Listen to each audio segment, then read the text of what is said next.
Bonjour et bienvenue sur Tatou Senti, le podcast qui désormais agite le parfum. Pour cette 6e saison, j'explore toujours le monde du parfum avec une autre vision, celle de vivre et de mieux vivre le parfum. Faire parler les odeurs, le nez et les saveurs, avec plus que jamais l'accent sur innovation, audace et créativité.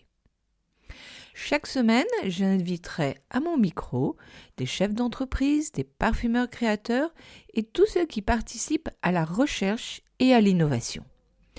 On y parlera donc parfum, saveurs, ingrédients, odeurs, développement durable.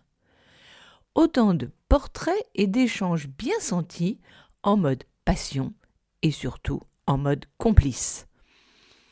Je suis Bettina Ekroyn, journaliste, experte parfum et saveurs et créatrice du blog tatousenti.com.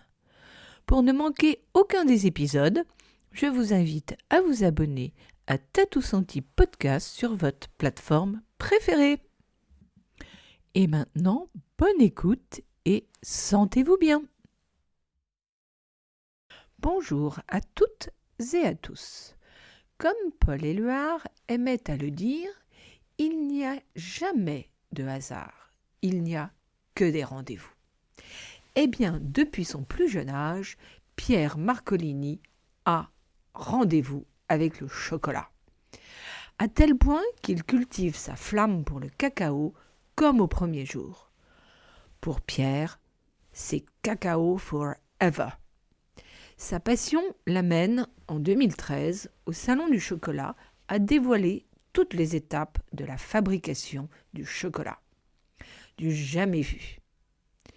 Pierre vit, vibre et respire chocolat. Il est à la fois chercheur, toujours à la recherche de faire éclore de nouvelles notes aromatiques, avec un souci de partage avec l'autre.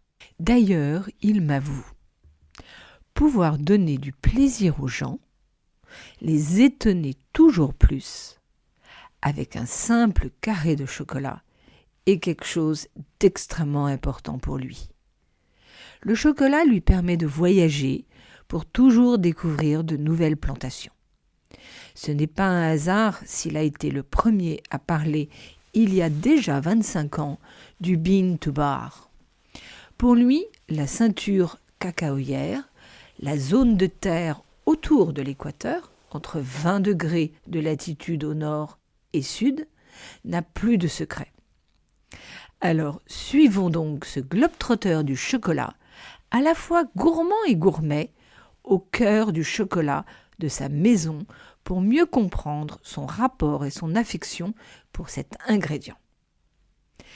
Échanger avec Pierre est à chaque fois un grand bonheur, parce qu'il aime partager sa passion, simplement et sans langue de bois.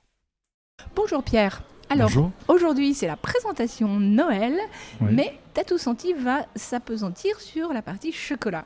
Alors, avant de rentrer dans le vif du sujet, quel est votre plus vieux souvenir ou votre plus fort souvenir de chocolat ?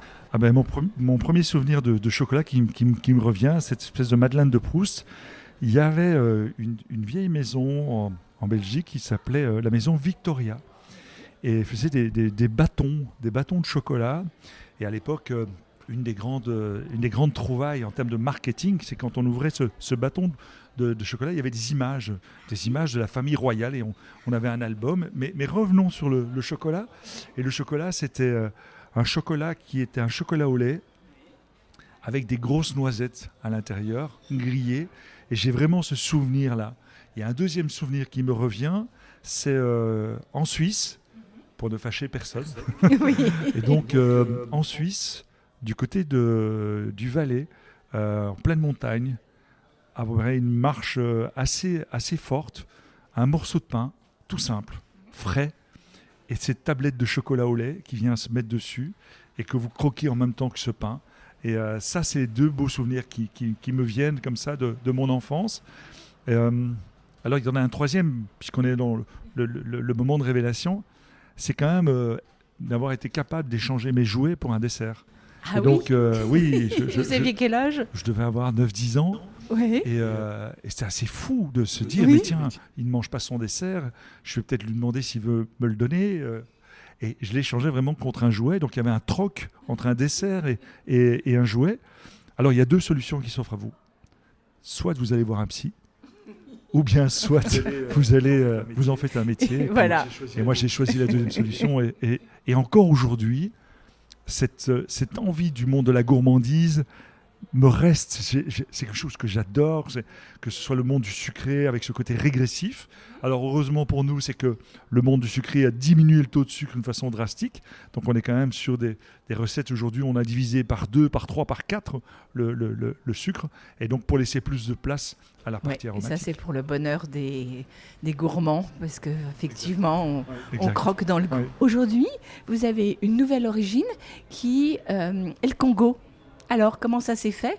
Et puis, c'est aussi un pays en ce moment qui est... Voilà. Un petit peu bousculé. Et donc, en fait, on a... c'est toujours... Je pense toujours que que ce soit les fèves de cacao ou les ingrédients, c'est à un moment donné, c'est les rencontres. On tisse une toile et à un moment donné, ces rencontres produisent quelque chose. Et là, c'est quelqu'un que je connais bien qui s'appelle Christian Van de Solar, et avec un projet humanitaire sur la partie du Kivu.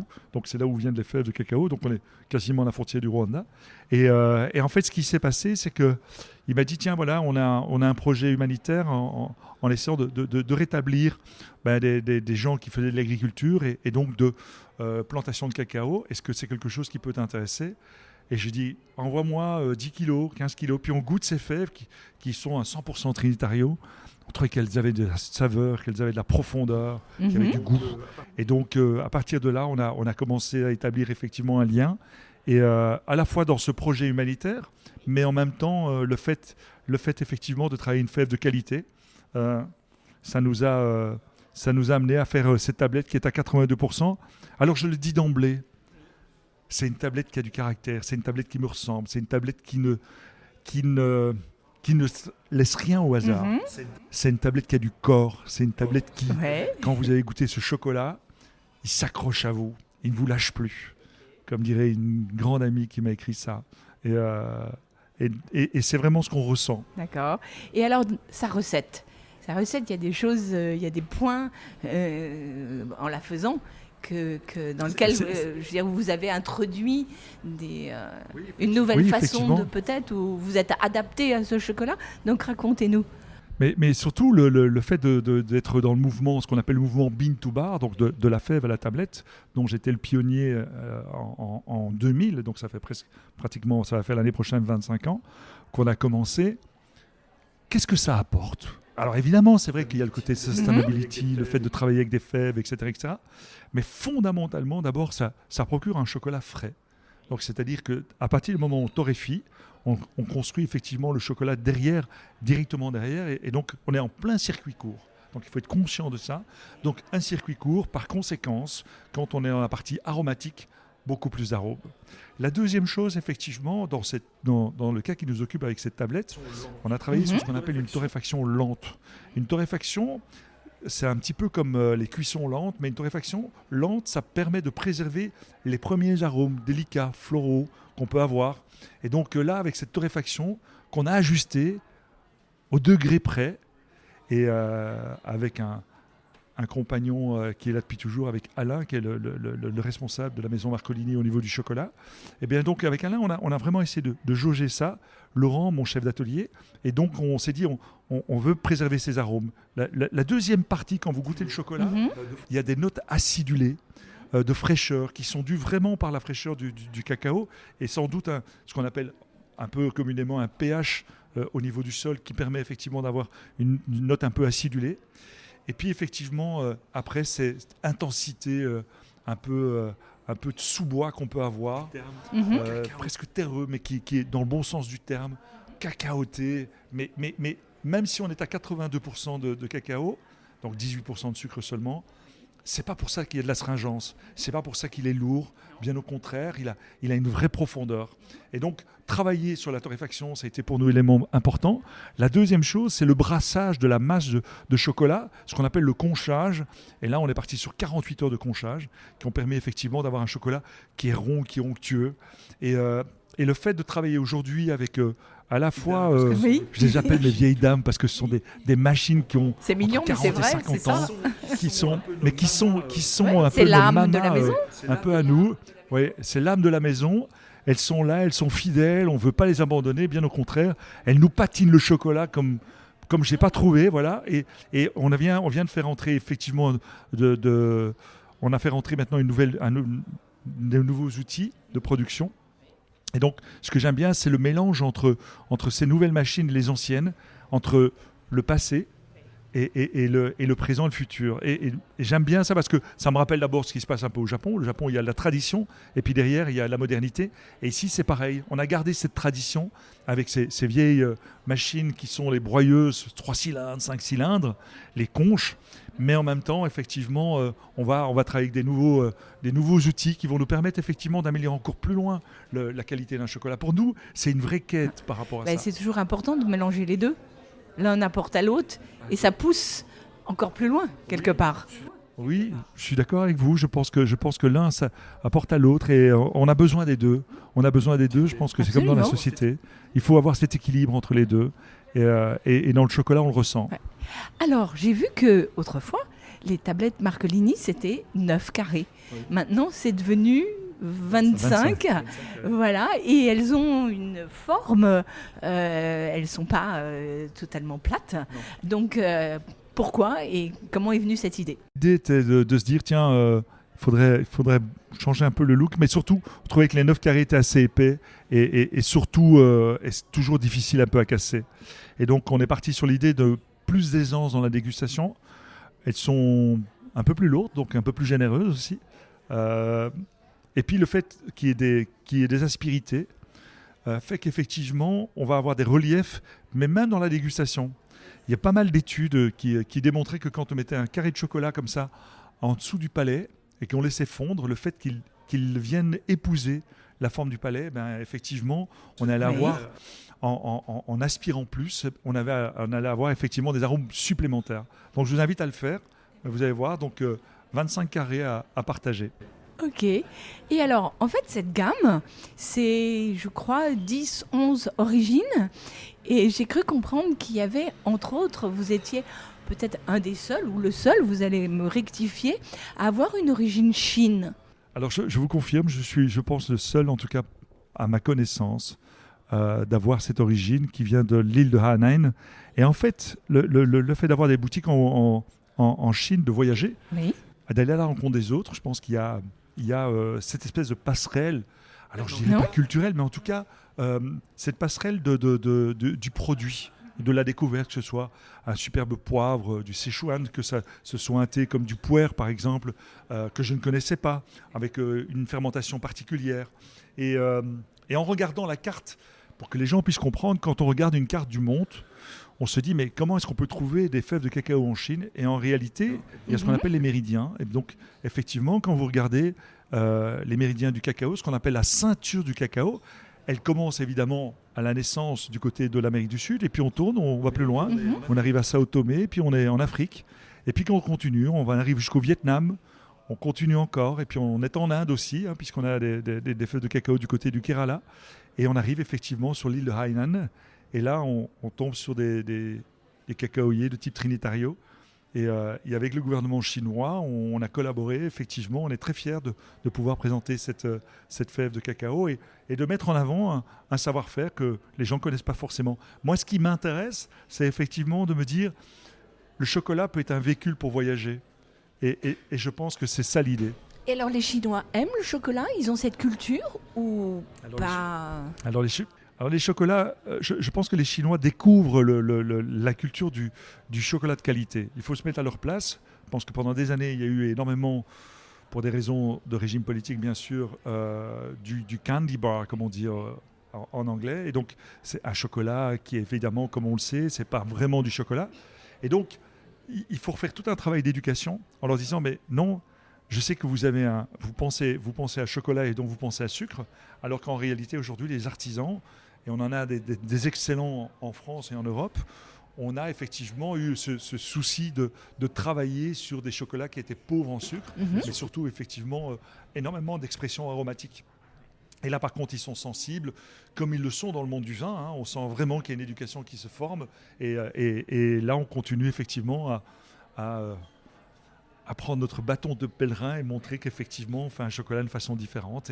Et ça marche plutôt, puisque aujourd'hui, on a, de mémoire, je crois qu'on a plus d'une dizaine de boutiques en Chine. D'accord. Mais c'est vrai ce que vous venez de dire, en fait, le palais, ça s'éduque, et ça s'apprend, et il faut faire des dégustations, et donc c'est des choses qui devraient rentrer plus. Et puis, je pense qu'ils veulent aller dans la compréhension. Ce sont des gens qui ont, que ce soit comme les Japonais d'ailleurs, une envie de connaître et envie de savoir ce qui se passe, qui sont curieux d'eux. Et après, c'est de leur donner une explication, de faire des séances de dégustation, de prendre le temps en fait. Oui, ça, ce fameux temps qui est du luxe, comme vous l'avez dit. Mais c'est vrai qu'à partir du moment où on éduque son palais, on regarde des choses totalement différemment. Oui, tout à fait. Et on l'apprécie autrement. Exactement. Il faut prendre le temps, mais c'est quand même des gens qui ont été des grands et qui restent encore, des gens qui produisent des thés absolument exceptionnels. Oui, si vous allez à côté de Shanghai, à 1 heure de Shanghai, plantation, moi j'ai eu la chance de découvrir ça avec un maître de thé, le Longjing Tea, qui est un thé vert légèrement grillé, mais qui est sublime, mais qui sort malheureusement très difficilement de Chine. Comme aujourd'hui, les gens ne savent pas, mais par exemple la vanille qui est produite en Inde est absolument délicieuse, mais très très difficile à trouver. Et donc il y a des choses comme ça quand on se balade, on voyage, on tombe sur des trésors et puis on a envie de les mettre en poche et de se dire on va les ramener, les faire découvrir. Et inversement aussi. C'est pour ça que je crois que chaque fois que je suis allé, que ce soit en Chine ou ailleurs, il y a d'abord une grande leçon d'humilité. Vous avez tout à fait raison.